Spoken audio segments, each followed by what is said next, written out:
Olá, professores. Sou o professor CyberX. Hoje vamos falar sobre a lição 8. Jesus viveu a experiência humana. Nosso texto áureo diz assim: E percorria Jesus toda a Galileia, ensinando nas suas sinagogas e pregando o evangelho do reino, e curando todas as enfermidades e moléstias entre o povo. Mateus capítulo 4, versículo 23. Vamos refletir sobre o texto áureo. Esse trecho fala sobre o ministério de Jesus na Galileia, uma região do norte de Israel. Ele percorria várias cidades e vilarejos, ensinando nas sinagogas, que eram lugares de oração e aprendizado, compartilhando a mensagem do reino de Deus. Além de ensinar, Jesus pregava o Evangelho, que significa a boa notícia sobre a chegada do reino de Deus e a salvação. E como um sinal de sua autoridade e compaixão, ele também curava as pessoas de várias doenças e enfermidades. O importante aqui é entender que Jesus não só ensinava com palavras, mas também com ações, mostrando o poder de Deus e o cuidado com o sofrimento humano.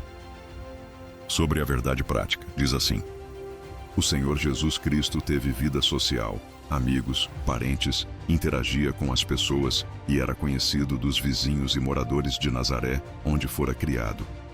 Os seus alunos precisam entender que o Senhor Jesus Cristo, embora fosse uma figura divina, também teve uma vida social comum. Ele tinha amigos, parentes e interagia com as pessoas ao seu redor. Jesus não viveu isolado. Ele se relacionava com os outros, compartilhava momentos de convivência e era bem conhecido pelos moradores de Nazaré, a cidade onde ele cresceu. Isso mostra que, apesar de sua missão divina, ele também estava profundamente conectado com a humanidade, vivendo e se relacionando de maneira muito próxima às pessoas ao seu redor. Iremos pontuar isso com mais detalhe no decorrer da lição. Agora vamos falar sobre os objetivos da lição. Primeiro tópico: identificar a experiência humana no ministério de Jesus. Segundo tópico: explicar as heresias que negam a humanidade de Jesus. Terceiro tópico: reconhecer como essas heresias se apresentam atualmente. Vamos para a introdução. O Senhor Jesus não viveu como anacoreta, ou seja, como monge ou eremita em retiro solitariamente, isolado da sociedade, e nem ensinou essa prática aos seus discípulos. Para explicar isso de forma simples aos alunos, precisamos fazer com que eles entendam que o Senhor Jesus não viveu de maneira isolada, como um monge ou eremita, que se afasta das pessoas para viver em solidão. Ele não ensinou seus discípulos a fazerem isso. Ao contrário, Jesus viveu entre as pessoas, pregando e ensinando na sociedade, mostrando que a sua missão era estar presente e interagir com todos, compartilhando sua mensagem de amor e ajuda ao próximo. Pelo contrário, a narrativa bíblica descreve que ele teve vida social e religiosa. Os alunos devem entender que, ao contrário de uma possível interpretação isolada, a narrativa bíblica descreve que Jesus teve uma vida plena tanto social quanto religiosa. Ele não se afastou da sociedade, mas esteve presente em eventos como festas e celebrações. Jesus também ensinava nas sinagogas e templos, enfatizando a importância de viver e praticar a fé em comunidade. No decorrer da lição, vamos abordar isso com mais detalhes. A presente lição pretende mostrar alguns aspectos da experiência humana de Cristo. No decorrer da lição, vamos perceber que ela vai destacar alguns aspectos da vida de Jesus como ser humano. Ela busca mostrar como ele experimentou as mesmas coisas que nós, como as dificuldades, as alegrias, os relacionamentos e até os sofrimentos, mas sempre de uma forma que nos ensina sobre como viver de acordo com os princípios de Deus. Ao entender a experiência humana de Cristo, podemos aprender mais sobre como ele se importa conosco e como podemos seguir seu exemplo. Fique atento, pois esses pontos são muito importantes para os alunos. Eles precisam entender isso no decorrer da lição. Agora vamos iniciar o primeiro tópico, a experiência humana no ministério de Jesus. Tópico 1. Os debates com as autoridades religiosas. Subtópico 1.1. Os principais opositores de Jesus foram os fariseus, os saduceus e os herodianos. Aqui, o professor precisa deixar claro para os alunos que os principais opositores de Jesus eram os fariseus, os saduceus e os herodianos, como lemos agora há pouco. Cada um desses grupos tinha características próprias como: os fariseus eram religiosos e seguiam a lei rigorosamente. Os saduceus eram ligados à elite sacerdotal e ao poder político. Já os herodianos apoiavam a dinastia de Herodes, todos se unindo para desafiar Jesus. Esses debates revelam o ensino de Jesus sobre a ética, os princípios morais e as responsabilidades civis que temos. Vou precisar pontuar cada um para que os alunos possam entender o foco do ensinamento de Jesus. Então vamos iniciar com a ética. Jesus nos ensina a viver com honestidade, amor e perdão, e que o que importa é a transformação interior, não só as aparências ou tradições vazias. Princípios morais. Ele nos ensina que o maior mandamento é amar a Deus e ao próximo, e que devemos tratar todos com respeito e compaixão. Responsabilidades civis. Quando perguntado sobre impostos, Jesus ensina a dar a César o que é de César e a Deus o que é de Deus, mostrando que temos obrigações tanto com as autoridades quanto com os princípios de Deus.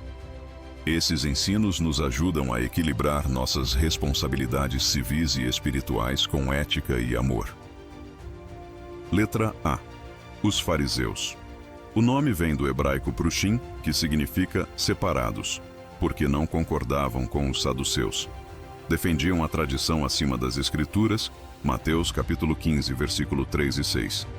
Vamos para a referência. Mateus 15, 3. Ele, porém, respondendo, disse-lhes: Por que transgredis vós também o mandamento de Deus pela vossa tradição? Mateus 15, 6. E assim invalidastes, pela vossa tradição, o mandamento de Deus. Agora vamos voltar ao texto e à separação do Estado da religião. Procure deixar claro para os seus alunos que os fariseus eram um grupo que se distanciava dos saduceus por diferenças teológicas e políticas. Eles defendiam a tradição oral como sendo ainda mais importante que as Escrituras, como vemos em Mateus 15, 3, 6, e acreditavam na separação entre o Estado e a religião. Eram membros do Sinédrio e tornaram-se alvo das críticas de Jesus. Mateus capítulo 22, versículo 15. Vamos para a referência. Diz assim: Então, retirando-se os fariseus, consultaram entre si como o surpreenderiam em alguma palavra. Explique aos seus alunos que os fariseus eram membros do Sinédrio, o conselho religioso e judicial dos judeus, composto por líderes religiosos. Apesar de sua posição, tornaram-se alvo das críticas de Jesus, especialmente em Mateus 22:15, quando ele os acusa de hipocrisia. Jesus os repreende por suas práticas religiosas que, muitas vezes, eram mais preocupadas com a aparência externa e o cumprimento rígido da lei, do que com a verdadeira intenção de viver de acordo com os princípios de Deus. O apóstolo Paulo declara que o grupo dos fariseus, ao qual pertencia antes de sua conversão, era a mais severa seita do judaísmo. Atos 26:5, Gálatas 1:14, Filipenses 3:5. Vamos para a referência de Gálatas, capítulo 1, versículo 14.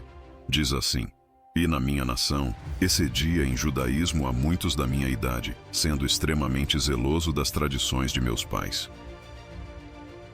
Relembre a história de Saulo para os seus alunos. O apóstolo Paulo, antes de sua conversão, fazia parte do grupo dos fariseus, e ele mesmo descreve esse grupo como a seita mais severa dentro do judaísmo. Paulo se refere ao seu passado como fariseu para enfatizar o compromisso rigoroso com a observância da lei e das tradições judaicas.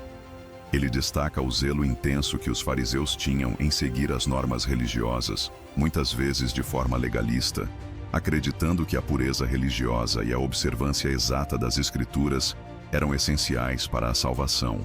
Paulo, então, usando sua experiência pessoal, revela que esse zelo levou-o a perseguir os primeiros cristãos, até a sua transformação no caminho de Damasco. Letra B, os saduceus. O nome vem de Zadok, família que detinha o cargo de sumo sacerdote desde Salomão. 1 Reis, capítulo 2, versículo 35. Vamos para a referência. Diz assim, 1 Reis 2:35. E o rei pôs a Benaia, filho de Joiada, em seu lugar sobre o exército, e a Zadoque, o sacerdote, pôs o rei em lugar de Abiatar. Não esqueça, sempre que tiver uma referência no meio do texto, precisamos ler a referência, explicar e depois voltar ao texto de onde paramos. Vamos ao texto. Até pouco antes do surgimento desses grupos. Para que seus alunos compreendam isso, vamos explicar que os saduceus eram um grupo influente dentro do judaísmo, como eu já expliquei aqui, e seu nome está relacionado a Zadoque, a partir de quem a linhagem sacerdotal de Salomão foi estabelecida. 1 Reis 2:35. Eles eram membros da elite religiosa e política, responsáveis pela administração do templo em Jerusalém e pela preservação das tradições sacerdotais, embora tivessem uma abordagem mais conservadora e distinta em relação aos fariseus, especialmente no que diz respeito à aceitação das escrituras e das crenças sobre a vida após a morte. Eram, como os fariseus, uma facção dentro do judaísmo, Atos 5:17, alegavam aceitar apenas os 5 livros de Moisés, o Pentateuco, com certa reserva, pois não acreditavam em anjos, espíritos e nem na ressurreição, Atos 23:8, e rejeitavam os demais livros do Antigo Testamento. Muitos deles eram sacerdotes e exerciam fortes influências no Sinédrio. Eram inimigos mortais de Jesus. Primeiro vamos entender esse contexto. Os seus alunos precisam compreender que muitos dos saduceus eram sacerdotes que ocupavam posições de liderança no templo e tinham grande influência política e religiosa, especialmente dentro do Sinédrio, o Supremo Tribunal Judaico. Eles eram altamente comprometidos com a preservação do status quo e das tradições que favoreciam a elite religiosa e política. A oposição a Jesus estava profundamente ligada ao fato de que sua mensagem desafiava essa estrutura de poder e suas crenças sobre a autoridade das Escrituras. Além disso, o fato de Jesus afirmar ser o Messias e atuar de forma a desestabilizar as normas religiosas estabelecidas fez com que os saduceus se tornassem seus inimigos mortais, temendo que ele abalasse a ordem religiosa e política que mantinham. Uniram-se aos fariseus, superando todos os obstáculos ideológicos a fim de somar as forças e matarem a Jesus. Explique aos seus alunos que, apesar de os fariseus e os saduceus terem ideias muito diferentes sobre muitas coisas, como a forma de adorar a Deus e as leis, eles se uniram contra Jesus. Mesmo que normalmente eles não se gostassem e tivessem muitas discordâncias, a mensagem de Jesus e o que ele fazia incomodava tanto que eles colocaram suas diferenças de lado. Juntos, começaram a planejar como prender e até matar Jesus, porque acreditavam que ele estava ameaçando a maneira como as coisas eram feitas e o poder que eles tinham. Letra C. Os Herodianos. Eram os apoiadores da dinastia de Herodes, uma espécie de marqueteiros, buscando convencer o povo para impedir um governo direto de Roma. Precisamos fazer com que os alunos compreendam que os herodianos eram apoiadores da dinastia de Herodes, cuja autoridade era respaldada por Roma. Eles se dedicavam a promover a continuidade do governo de Herodes, buscando convencer o povo de que era preferível manter o poder local, em vez de permitir uma administração direta de Roma. Eram, em certo sentido, defensores da estabilidade política que favorecia a dinastia de Herodes. Em resumo, os herodianos estavam mais preocupados com a manutenção do poder de Herodes e a prevenção de um governo romano direto. Assim como os fariseus e saduceus, eles viam em Jesus uma ameaça à ordem política e religiosa vigente, razão pela qual se opuseram ao seu ensino e à sua liderança. Foram instituídos com interesses nacionalistas e eram a favor dos impostos. O discurso de Jesus também os incomodava. Você pode explicar aos seus alunos que os herodianos eram um grupo que surgiram com interesses nacionalistas, buscando preservar a autonomia da Judéia sob a dinastia de Herodes. Eles apoiavam os impostos, pois viam essa medida como essencial para manter o controle local e garantir a estabilidade política sob o domínio de Herodes. Além disso, o discurso de Jesus que falava sobre um reino de Deus que não dependia da autoridade política terrena, os incomodava, pois desafiava diretamente o sistema de poder que defendiam.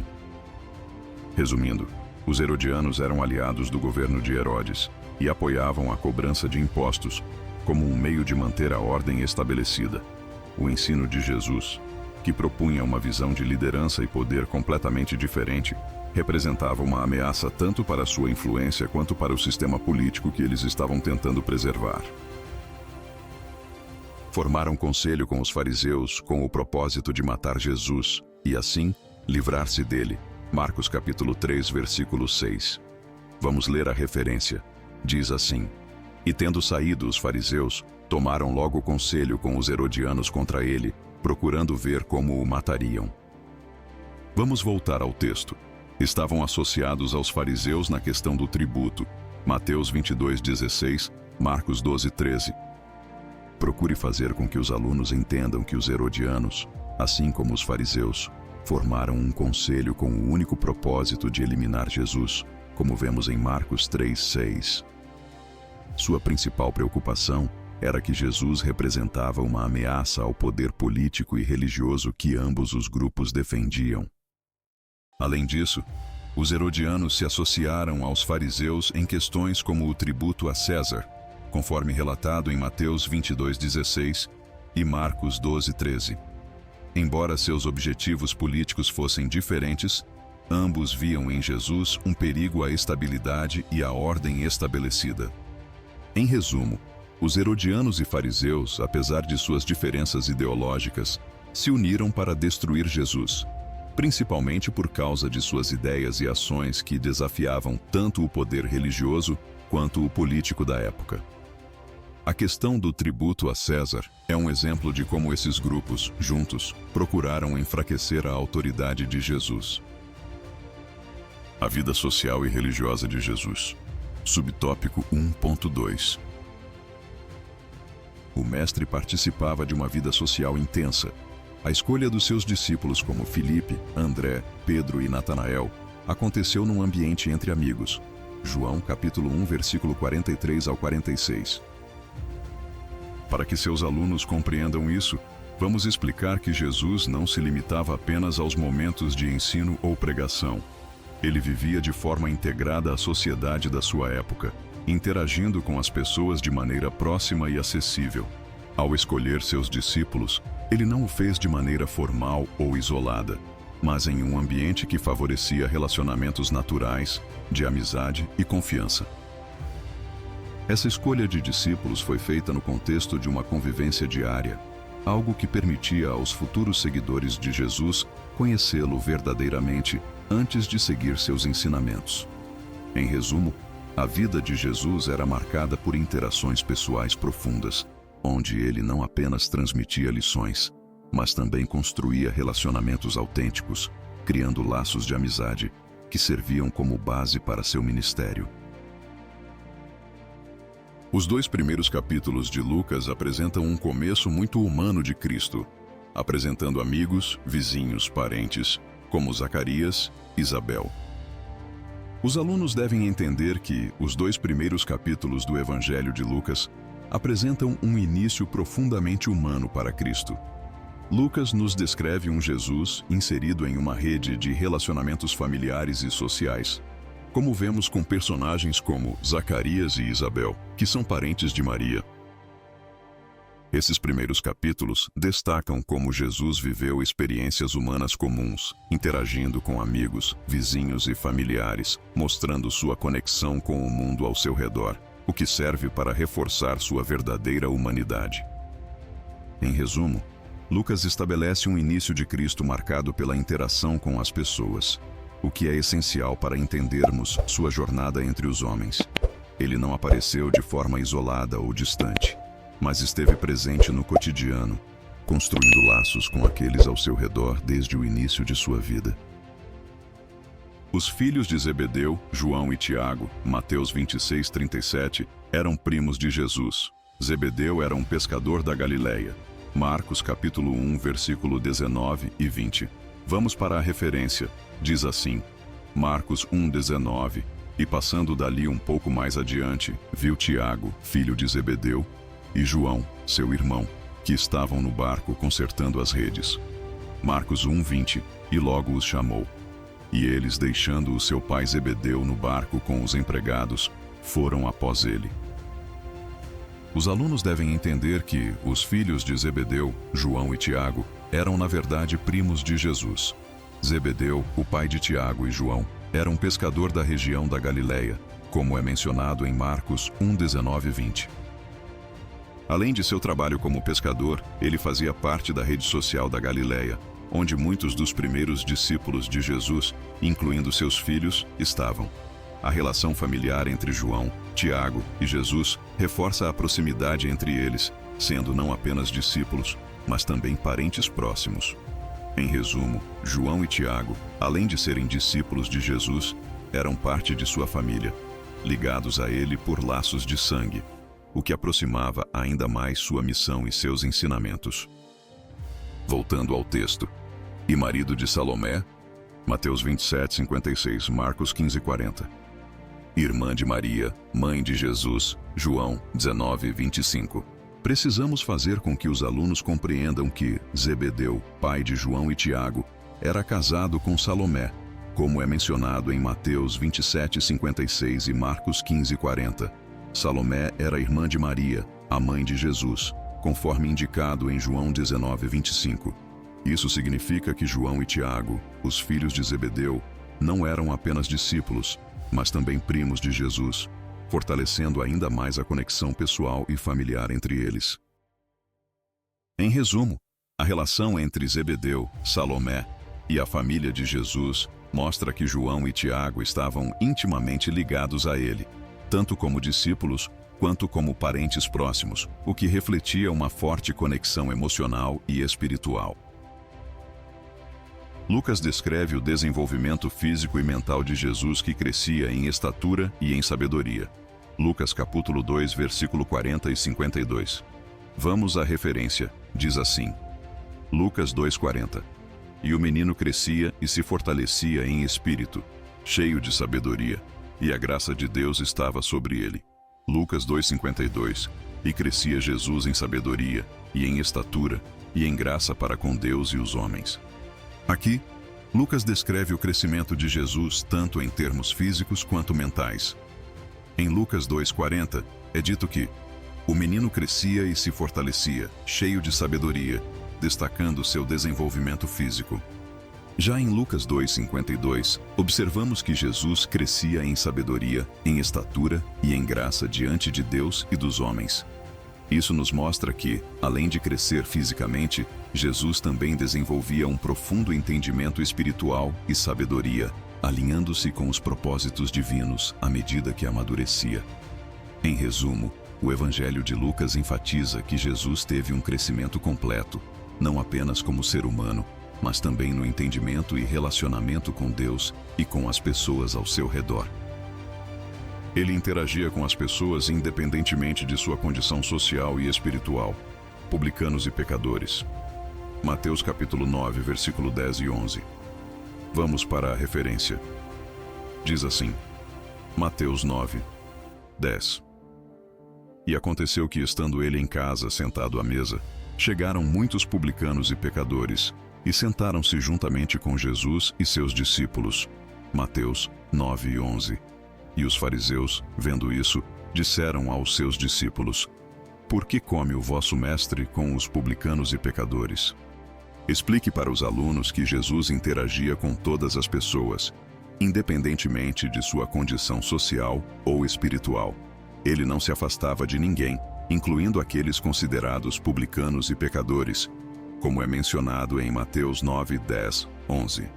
Esses grupos eram frequentemente marginalizados pela sociedade judaica da época, mas Jesus os acolhia, oferecendo-lhes oportunidade de arrependimento e transformação.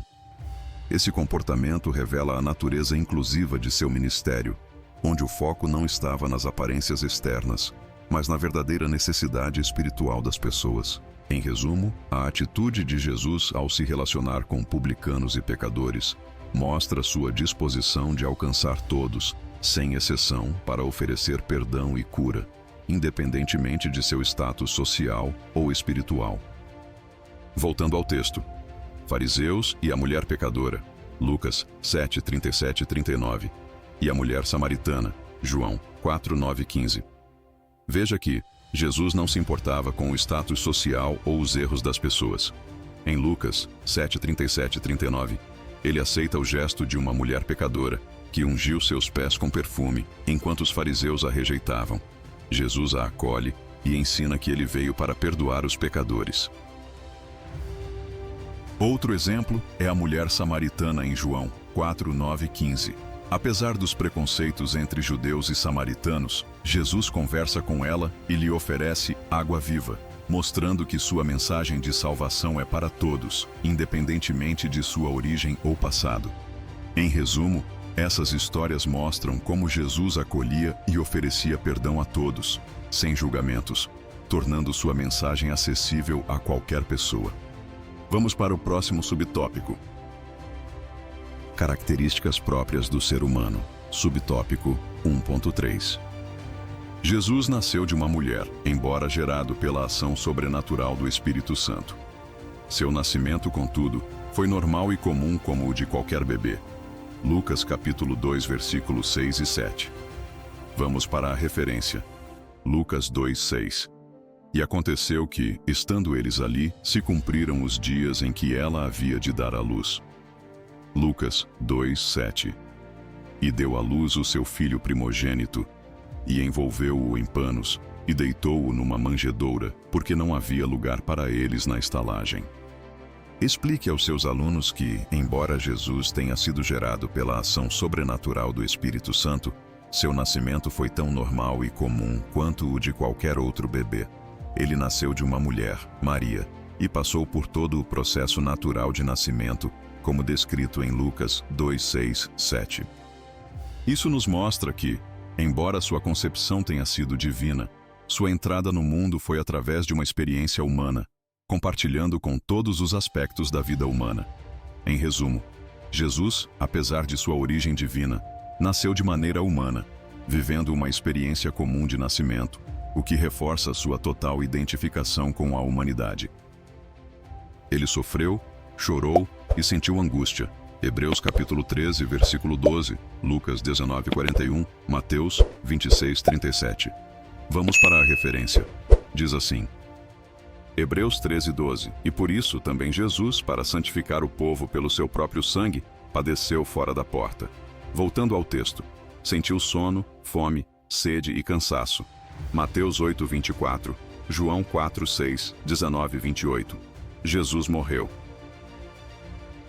Explique ao aluno que Jesus, embora fosse divino, também experimentou plenamente a humanidade.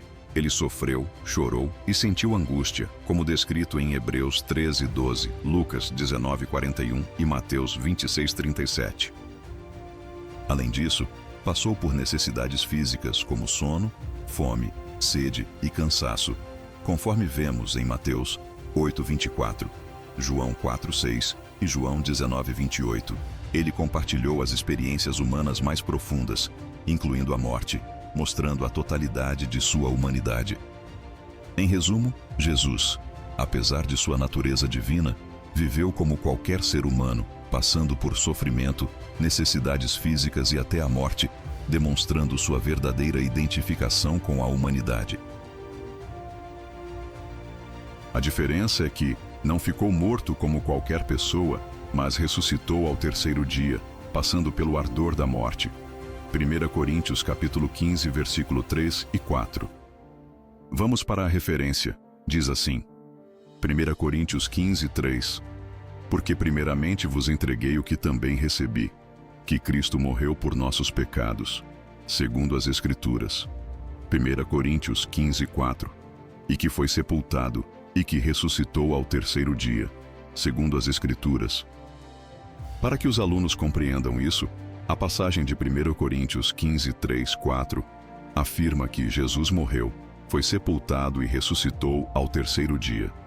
A ressurreição de Jesus é um evento central na fé cristã, pois ele não ficou morto como qualquer outra pessoa, mas venceu a morte, passando por ela e voltando à vida. Esse ato demonstra o poder divino, e a promessa de vida eterna. Resumindo para o aluno, a ressurreição de Jesus significa que ele superou a morte, mostrando seu poder divino e a promessa de vida eterna para todos os que creem nele. Ainda como homem, ele dependia tanto da oração como também do Espírito Santo. Lucas capítulo 4, versículo 1, 14, 5:16, 6:12. Vamos para a referência de Lucas 4, 1 e 14. Diz assim, Lucas 4, 1. E Jesus, cheio do Espírito Santo, voltou do Jordão e foi levado pelo Espírito ao deserto. Lucas 4, 14. Então, pela virtude do Espírito, voltou Jesus para a Galileia, e a sua fama correu por todas as terras em derredor. Para que os alunos compreendam isso, você pode explicar que Jesus, embora sendo o Filho de Deus, viveu como um homem em toda a sua humanidade. Ele dependia da oração e do Espírito Santo para guiar suas ações e cumprir a missão que lhe foi dada. Nos Evangelhos, vemos que Jesus se retirava para orar e também era cheio do Espírito Santo, demonstrando a importância desses elementos para sua vida terrena e ministério. Lucas 4, 1, 14, 5, 16, 6, 12. Resumindo para o aluno, mesmo sendo Deus, Jesus agiu como homem, dependendo da oração e do Espírito Santo para sua vida e ministério. O Senhor Jesus Cristo, em sua experiência humana, participou de nossa fraqueza física e emocional, mas não de nossa fraqueza moral e espiritual. João 8,46, Hebreus 4,15. Vamos para a referência em destaque. Diz assim, Hebreus 4,15. Porque não temos um sumo sacerdote que não possa compadecer-se das nossas fraquezas, porém um que, como nós, em tudo foi tentado, mas sem pecado. Jesus, em sua experiência humana, vivenciou nossas fraquezas físicas e emocionais, como fome, cansaço e sofrimento. No entanto, ele não se entregou às fraquezas morais e espirituais que nós enfrentamos, permanecendo sem pecado. Passagens como João 8,46 e Hebreus 4,15 destacam que, embora fosse plenamente humano, Jesus não cometeu erros ou falhas espirituais. Resumindo para o aluno, Jesus experimentou nossas fraquezas físicas e emocionais, mas permaneceu sem pecado, sem falhas morais ou espirituais. Alguma dúvida até aqui? Se tiver, deixa seu comentário. Será um prazer responder e tirar as suas dúvidas. Agora, vamos para o próximo tópico. Heresias que negam a humanidade de Jesus. Tópico 2. Apolinarismo. Subtópico 2.1. Apolinário foi bispo de Laodiceia.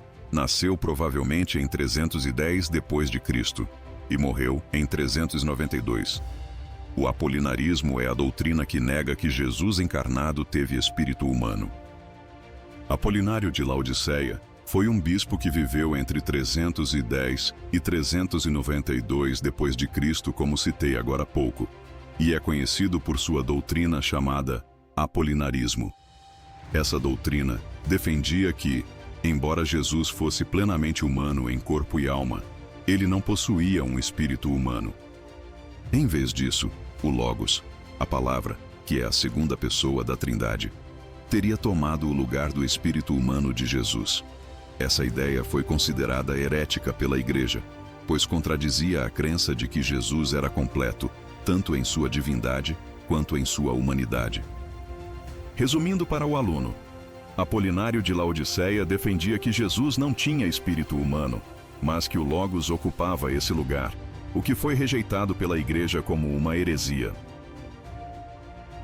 Usando a linguagem teológica de Apolinário, os elementos constitutivos do ser humano são soma, carne ou corpo, a psiché, alma animal, a sede dos desejos, paixões, apetites, e pneuma, alma racional. Na teologia de Apolinário, o ser humano é composto por 3 elementos essenciais.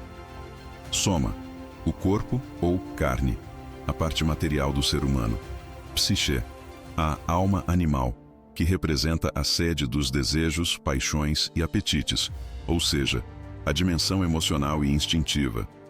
Pneuma, o espírito racional, a parte superior da alma, relacionada à razão, à inteligência e à espiritualidade. Apolinário acreditava que, em Jesus, o pneuma humano foi substituído pelo Logos divino, ou seja, a palavra, fazendo com que Jesus não tivesse uma alma racional humana, mas sim a divina. Resumindo para o aluno, Apolinário via o ser humano como composto por corpo, alma emocional e instintiva e espírito racional. Ele acreditava que, em Jesus, o espírito racional humano foi substituído pela divindade do Logos. Em relação a Jesus, dizia que ele possuía um soma humano e uma psiché humana, mas não um pneuma humano. Jesus, segundo a teologia de Apolinário, possuía um soma humano, corpo, e uma psiché humana, alma emocional e instintiva, mas não um pneuma humano. Apolinário defendia que o pneuma de Jesus foi substituído pelo Logos divino, fazendo com que Jesus não tivesse uma alma racional humana, mas apenas uma alma racional divina. Segundo Apolinário, o Verbo, João capítulo 1, versículo 1 e 14. Vamos para a referência em destaque. Diz assim, João 1:1. No princípio era o Verbo, e o Verbo estava com Deus, e o Verbo era Deus. João 1:14. E o Verbo se fez carne e habitou entre nós, e vimos a sua glória, como a glória do unigênito do Pai, cheio de graça e de verdade. Voltando ao texto, teria ocupado o lugar da alma na encarnação, com isso negando que Jesus tivesse espírito humano. Segundo Apolinário, o Verbo teria tomado o lugar da alma racional na encarnação de Jesus, substituindo o pneuma humano por sua natureza divina. Isso significaria que, embora Jesus tivesse corpo e alma emocional, como um ser humano comum, ele não possuía um espírito humano, pois o Logos divino ocupava essa função. Essa doutrina de Apolinário foi considerada herética pela Igreja, pois negava a plena humanidade de Jesus. Resumindo para o aluno, Apolinário acreditava que o Logos divino substituía o espírito humano de Jesus, negando que ele tivesse um espírito humano, o que foi rejeitado pela Igreja. Se há alguma dúvida, deixe nos comentários. Vamos para o próximo subtópico. Reação da Igreja. Subtópico 2.2. A humanidade plena de Jesus está clara no Novo Testamento, que fala do corpo físico de Cristo. Lucas 24:36-40, João 2:21, Hebreus 10:10, e também da alma e do espírito. Mateus 26:38, Lucas 23:46. Vamos para referências em destaque. Diz assim, Lucas 23:46, e clamando Jesus com grande voz disse, Pai, nas tuas mãos entrego o meu espírito. E havendo dito isso, expirou. Aqui, podemos ver a humanidade plena de Jesus. Ela é claramente afirmada no Novo Testamento. Ele é retratado como possuindo um corpo físico, como é evidenciado em passagens como Lucas 24:36-40, João 2:21 e Hebreus 10:10. Além disso, o Novo Testamento também fala de sua alma e espírito, como vemos em Mateus 26:38 e Lucas 23:46, onde Jesus expressa emoções e entrega seu espírito nas mãos de Deus, confirmando sua natureza humana completa. Resuma dessa forma para o aluno. O Novo Testamento revela a humanidade plena de Jesus, que possuía corpo físico, alma e espírito, contrariando as ideias que negam sua plena humanidade. Essa humanidade de Jesus é igual à nossa. Hebreus 2:14-17, NTLH. A diferença é a sua impecabilidade, de modo que ele é o verdadeiro homem. 1 Timóteo 2:5. Vamos para a referência. Diz assim, 1 Timóteo 2:5. Porque há um só Deus e um só mediador entre Deus e os homens, Jesus Cristo, homem. A humanidade de Jesus é descrita como sendo igual à nossa, o que significa que ele experimentou as mesmas condições físicas e emocionais que nós. No entanto, a diferença fundamental é a sua impecabilidade.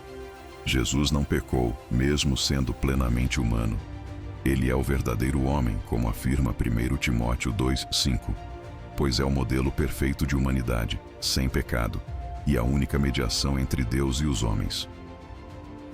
Resumindo para o aluno, a humanidade de Jesus é igual à nossa em muitos aspectos, mas a diferença é que ele é impecável, sendo o verdadeiro homem, sem pecado. O apolinarianismo foi declarado heresia no Concílio da Calcedônia em 451. O apolinarianismo foi condenado como heresia no Concílio de Calcedônia em 451, pois afirmava que Jesus não possuía uma alma racional humana, mas que o Logos divino a substituía. O concílio, por sua vez, declarou que Jesus é verdadeiro Deus e verdadeiro homem, possuindo as duas naturezas, divina e humana, em sua totalidade. Resumindo para o aluno, o apolinarianismo foi rejeitado no Concílio de Calcedônia por negar a alma racional humana de Jesus, afirmando que ele possuía apenas a natureza divina. Se há alguma dúvida, deixe nos comentários. Agora vamos para o próximo subtópico. Monotelismo. Subtópico 2.3. É a doutrina cristológica do patriarca Sérgio de Constantinopla, que ensinava a ver em Cristo uma só vontade. A doutrina de Sérgio de Constantinopla, conhecida como monotelismo, ensinava que em Cristo havia uma única vontade divina, negando a existência de duas vontades distintas, humana e divina. Essa ideia foi condenada pelo Concílio de Constantinopla em 681, pois a Igreja ensinava que Jesus possuía ambas as vontades, humana e divina, de forma completa. Resumindo para o aluno, a vontade divina de Sérgio no monotelismo afirmava que Jesus tinha apenas uma vontade, a divina, sem uma vontade humana distinta. O termo vem de duas palavras gregas, monos, único, e telema, vontade e desejo. Monotelismo é a doutrina que ensina que em Cristo existe uma única vontade, a divina, e não duas vontades distintas, como a humana e a divina. Essa visão foi rejeitada pela Igreja, pois comprometia a plena humanidade de Cristo, que, segundo a doutrina ortodoxa, deveria possuir tanto uma vontade humana quanto uma divina. Resumindo para o aluno, o monotelismo, que significa única vontade, afirma que Cristo possuía apenas uma vontade divina, negando a sua vontade humana, e foi condenado pela Igreja. Era uma tentativa de conciliar a teologia monofisita com o credo de Calcedônia, que reafirmava as duas naturezas intactas, separadas e inconfundíveis em uma só pessoa, em Jesus. O monotelismo surgiu como uma tentativa de conciliar a teologia monofisita, que afirmava que Cristo tinha apenas uma natureza, com o credo de Calcedônia, que ensinava que Jesus possuía duas naturezas, divina e humana, de forma separada e inconfundível. Enquanto o monofisismo negava a humanidade plena de Cristo, o monotelismo procurava manter a ideia de uma única vontade divina, ao mesmo tempo em que tentava preservar a visão de duas naturezas em Cristo, como definido pelo Concílio de Calcedônia. Resumindo para o aluno, o monotelismo foi uma tentativa de unir a ideia de uma única vontade divina com o ensino de duas naturezas em Cristo, conforme o credo de Calcedônia. O Terceiro Concílio de Constantinopla, em 681, considerou o monotelismo heresia. Reconhecemos as vontades de Cristo. Marcos, capítulo 14, versículo 36. Vamos para a referência. Diz assim, Marcos 14, 36. E disse, Abba, Pai, todas as coisas te são possíveis. Afasta de mim este cálice. Não seja, porém, o que eu quero, mas o que tu queres. Em Marcos 14, 36, Jesus ora no Getsêmani dizendo, Abba, Pai, tudo te é possível. Afasta de mim este cálice. Contudo, não seja o que eu quero, mas o que tu queres. Esse versículo é fundamental para compreender a doutrina das duas vontades de Cristo, que foi reafirmada no Concílio de Constantinopla em 681. Neste versículo, vemos claramente duas vontades em ação. A vontade humana de Jesus, expressa quando ele pede ao Pai para afastar o cálice do sofrimento, e a vontade divina, quando ele submete sua vontade ao Pai dizendo, não seja o que eu quero, mas o que tu queres. Essa expressão de submissão à vontade do Pai reflete a união das duas naturezas em Cristo, onde a vontade humana de Jesus não é anulada, mas sim perfeitamente integrada à sua vontade divina. O Concílio de Constantinopla, ao condenar o monotelismo como heresia, estava precisamente defendendo essa visão de Cristo com duas vontades, humana e divina, que coexistem sem confusão ou contradição. A doutrina monotelista, por sua vez, afirmava que Cristo tinha apenas uma vontade divina, o que, conforme o concílio, não estava de acordo com a plena humanidade de Jesus, como evidenciado no Evangelho de Marcos. Resumindo para o aluno, o Concílio de Constantinopla se alinha com Marcos 14:36, pois ambos reconhecem que Jesus possui duas vontades, uma humana e uma divina, que coexistem sem contradição, mostrando sua completa humanidade e divindade. É evidente que as ações de Cristo, como caminhar, comer, beber, interagir com as pessoas, são puramente humanas, mas são produzidas pela natureza humana sob a direção divina. As ações de Cristo, como caminhar, comer e interagir com as pessoas, manifestam sua humanidade plena. No entanto, elas não ocorrem de maneira independente, mas estão sempre subordinadas à sua natureza divina. Isso reflete a harmonia entre a humanidade e a divindade de Cristo, onde sua natureza humana é conduzida pela vontade divina, mantendo a integridade das duas naturezas. A perfeita união hipostática de Cristo significa que, em tudo o que faz, ele expressa tanto sua humanidade quanto sua divindade de maneira inconfundível. Resumindo para o aluno, as ações de Cristo, embora humanas, estão sempre em conformidade com sua natureza divina, evidenciando a união perfeita das duas naturezas em sua pessoa.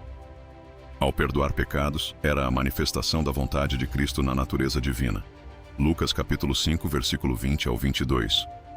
Vamos para a referência. Diz assim, Lucas 5:20. E vendo-lhes a fé, Jesus disse ao paralítico: Homem, os teus pecados te são perdoados. Lucas 5:21. E os escribas e os fariseus começaram a arrazoar, dizendo: Quem é este que diz blasfêmias? Quem pode perdoar pecados, senão Deus? Lucas 5:22. Jesus, porém, conhecendo os seus pensamentos, respondeu e disse-lhes: Que arrazoais em vosso coração? Homem, os teus pecados estão perdoados.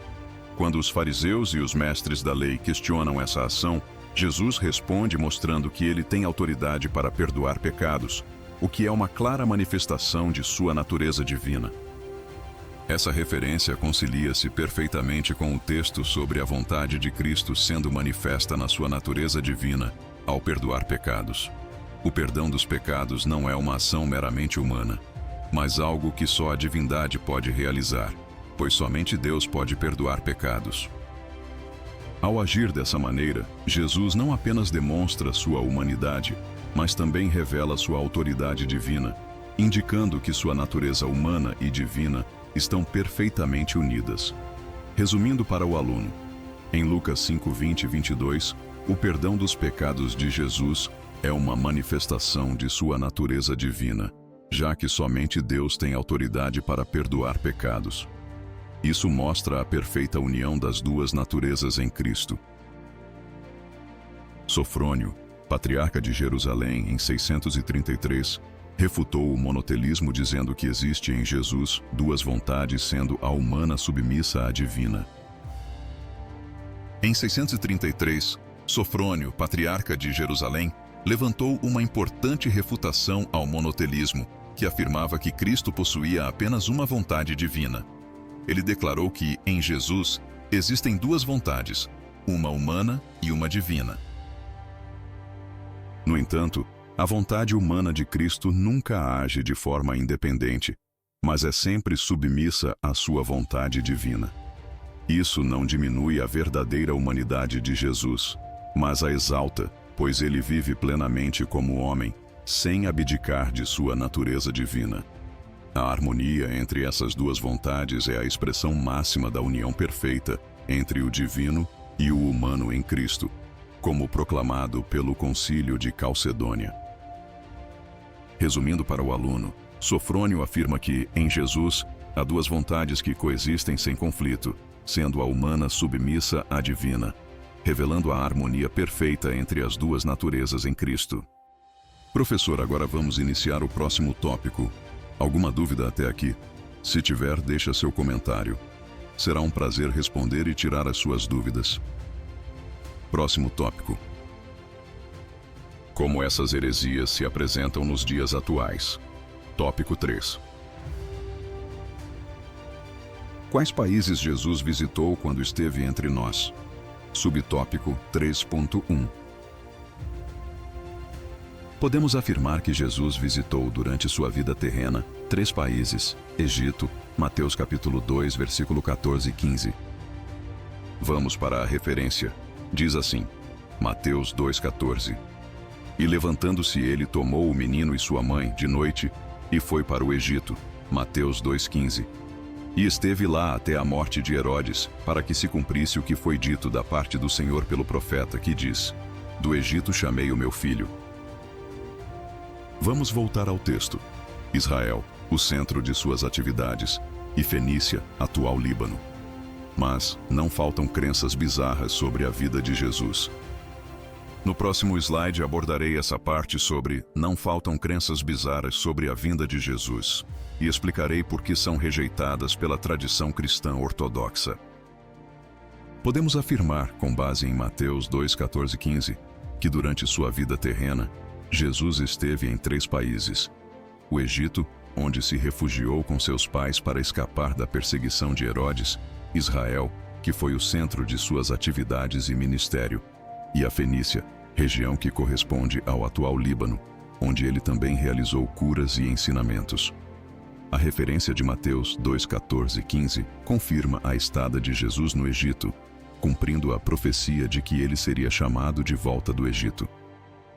Resumindo para o aluno, a Bíblia atesta que Jesus esteve no Egito, Israel e Fenícia, locais cruciais em sua jornada, refletindo a harmonia entre os acontecimentos de sua vida e as Escrituras.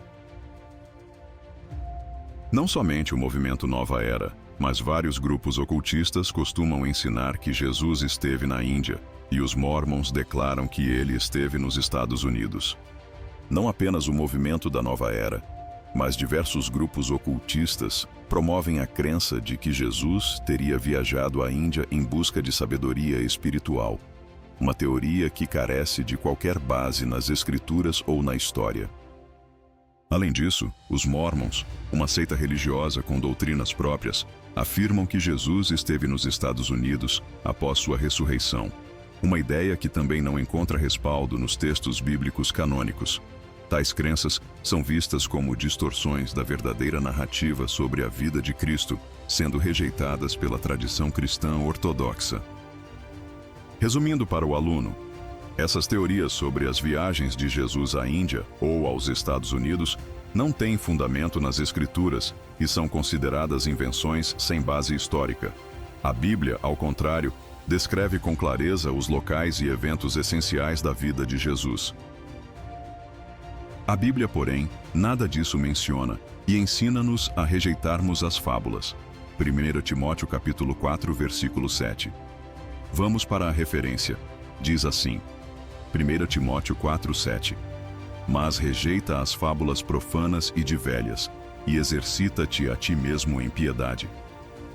Na passagem de 1 Timóteo 4, 7, quando Paulo fala sobre rejeitar as fábulas profanas e de velhas fábulas, ele se refere a mitos, histórias inventadas ou ensinamentos vazios e sem fundamento, que não trazem verdade espiritual. Essas fábulas mencionadas são doutrinas falsas ou especulações sem base na palavra de Deus, que podem desviar as pessoas do caminho verdadeiro da fé cristã. Resumindo para o aluno, neste versículo, a palavra fábulas se refere a histórias ou ensinamentos falsos, sem base na verdade de Deus, que devemos evitar para não nos afastarmos da fé verdadeira. Os evangelhos não mostram um Jesus estranho em sua comunidade, e muito menos um forasteiro. Mateus capítulo 13, versículos 55 ao 57, João 7,15, 27, 41, 42. Vamos para a referência em destaque. Diz assim, Mateus 13, 55. Não é este o filho do carpinteiro? E não se chama sua mãe Maria, e seus irmãos, Tiago, e José, e Simão, e Judas? Mateus 13, 56. E não estão entre nós todas as suas irmãs? De onde lhe veio, pois, tudo isso? Mateus 13, 57. e escandalizavam-se nele. Jesus, porém, lhes disse: Não há profeta sem honra, a não ser na sua pátria e na sua casa. Em Mateus 13, 55-57, a reação das pessoas de Nazaré a Jesus revela como ele não era considerado um forasteiro, mas alguém familiar. Eles questionam: de onde vem este homem esta sabedoria e estes poderes? E, em seguida, mencionam sua origem humilde, como filho de Maria e José, o carpinteiro. Apesar das maravilhas que ele realizava, muitos não conseguiam ver além de sua origem local, o que resultou em sua rejeição. Essa passagem mostra que, embora Jesus fosse parte de sua comunidade e conhecido por todos, sua autoridade divina não foi aceita por muitos devido à familiaridade com sua humanidade. Resumindo para o aluno, Mateus 13, 55-57 demonstra que, apesar de Jesus ser parte de sua comunidade, a rejeição que enfrentou veio da dificuldade das pessoas em reconhecer sua autoridade divina, já que o conheciam como filho de Maria e José. Se ficou alguma dúvida, não hesite de nos deixar um comentário. Será um prazer lhe responder tirando-lhe as suas dúvidas. Vamos para o próximo subtópico. Jesus era visto como alguém da comunidade. Subtópico 3.2. Essa invenção desses esotéricos contraria o relato dos evangelhos, Lucas 4, 22-24, onde o Senhor Jesus é apresentado como alguém que era natural na comunidade de seu povo, Israel, e não como um estrangeiro. Essa invenção dos esotéricos contraria claramente o relato dos evangelhos, especialmente em Lucas 4, 22-24, onde Jesus é apresentado como alguém que era natural em sua comunidade, em Israel. Neste trecho, vemos que as pessoas estavam maravilhadas com suas palavras, mas, ao mesmo tempo, questionavam sua origem, dizendo: Não é este o filho de José? Eles reconheciam sua humanidade e seu vínculo com a cidade e a família, mas não conseguiam aceitar sua autoridade divina. Jesus, então, responde que nenhum profeta é bem aceito em sua própria terra, destacando como sua familiaridade com eles não diminui sua missão divina. Resumindo para o aluno, Lucas 4, 22-24 mostra que Jesus era reconhecido como parte da comunidade de Israel, não como um estrangeiro, e sua rejeição veio justamente dessa falta de entendimento sobre sua verdadeira natureza e missão. Sua maneira de viver e os seus ensinos refletem a cultura judaica, e nada há que se pareça com a cultura hindu. A maneira de viver de Jesus e seus ensinamentos estão profundamente enraizados na cultura judaica. Ele cresceu em uma família judaica, seguiu as tradições e leis de Israel, e seu ministério foi orientado por uma compreensão das escrituras hebraicas. Seus ensinamentos, como o amor a Deus e ao próximo, a importância da oração, da humildade e do arrependimento, refletem claramente a moral e as práticas judaicas. Por outro lado, a cultura hindu é completamente distinta, com suas próprias tradições, filosofias e práticas religiosas. Não há qualquer indicação nos evangelhos de que os ensinamentos ou a vida de Jesus se alinhem com os princípios ou práticas do hinduísmo, que surgiram em uma tradição religiosa e cultural completamente diferente, com ênfase em conceitos como reencarnação, karma e yoga, que não são encontrados nas escrituras cristãs. Resumindo para o aluno, os ensinamentos e a vida de Jesus são firmemente baseados na cultura judaica, e não há qualquer conexão com a cultura ou os princípios do hinduísmo, que são de origem completamente diferente. Não é este o carpinteiro, filho de Maria e irmão de Tiago, e de José, e de Judas, e de Simão, e não estão aqui conosco suas irmãs? E escandalizavam-se nele. Marcos capítulo 6, versículo 2 e 3. Vamos para a referência. Diz assim, Marcos 6, 2. E, chegando o sábado, começou a ensinar na sinagoga. E muitos ouvindo-o se admiravam, dizendo: De onde lhe vêm essas coisas? E que sabedoria é esta que lhe foi dada? E como se fazem tais maravilhas por suas mãos? Marcos 6, 3. Não é este o carpinteiro, filho de Maria e irmão de Tiago, e de José, e de Judas, e de Simão? E não estão aqui conosco suas irmãs? E escandalizavam-se nele. A passagem de Marcos 6:2-3, que já foi citada, diz: Não é este o carpinteiro, filho de Maria e irmão de Tiago, e de José, e de Judas, e de Simão? E não estão aqui conosco suas irmãs? E escandalizavam-se nele. Essa citação reflete a dificuldade da comunidade de Nazaré em reconhecer Jesus como o Messias, pois ele era visto como parte de sua família, alguém que cresceu e foi conhecido por todos de uma maneira muito humana. Eles se escandalizavam justamente por sua origem simples, um carpinteiro, e pela familiaridade com ele e sua família. Esse episódio também ilustra um ponto importante sobre a natureza de Jesus. Ele foi plenamente humano, com uma origem comum, o que muitas vezes impediu as pessoas de reconhecerem sua autoridade divina. A rejeição de Jesus em sua própria terra, como vemos aqui, reflete uma tendência humana de julgar o divino pela aparência externa e familiaridade. Mesmo que ele demonstrasse poder e sabedoria, a proximidade com sua origem e família impediu muitos de verem além da sua humanidade. Resumindo para o aluno, a passagem mostra como a familiaridade com Jesus dificultou o reconhecimento de sua divindade e como a rejeição que ele enfrentou em sua terra é um exemplo da tendência humana de não perceber o divino quando está muito próximo. Ora, tal atitude do povo não se justificaria se Jesus fosse um recém-chegado da Índia. Se ele tivesse vindo de um lugar tão distante e exótico, seria mais fácil para as pessoas aceitarem sua autoridade, pois seria visto como alguém de fora, com uma sabedoria misteriosa. No entanto, a rejeição de Jesus em sua própria terra, descrita nas passagens citadas, revela que as pessoas de Nazaré estavam desconfortáveis com a ideia de que alguém que cresceram conhecendo tão intimamente pudesse ser o Messias. Sua familiaridade com eles tornou difícil aceitar a profundidade de sua missão e autoridade divina. Resumindo para o aluno, se Jesus fosse de fora, como de um lugar distante como a Índia, talvez fosse mais fácil para as pessoas aceitarem sua autoridade. Contudo, sua verdadeira identidade foi rejeitada justamente pela proximidade e familiaridade que os moradores de Nazaré tinham com ele. Vamos para a conclusão. Conclusão. É nosso compromisso seguir o exemplo de Jesus no relacionamento com as pessoas. É importante que nunca nos esqueçamos os pontos essenciais da presente lição sobre a verdadeira identidade do Senhor Jesus. Ele é o Deus verdadeiro em toda a sua plenitude, igual ao Pai. E como homem, em toda a sua plenitude, viveu e andou entre nós, seres humanos. Inscreva-se no nosso canal.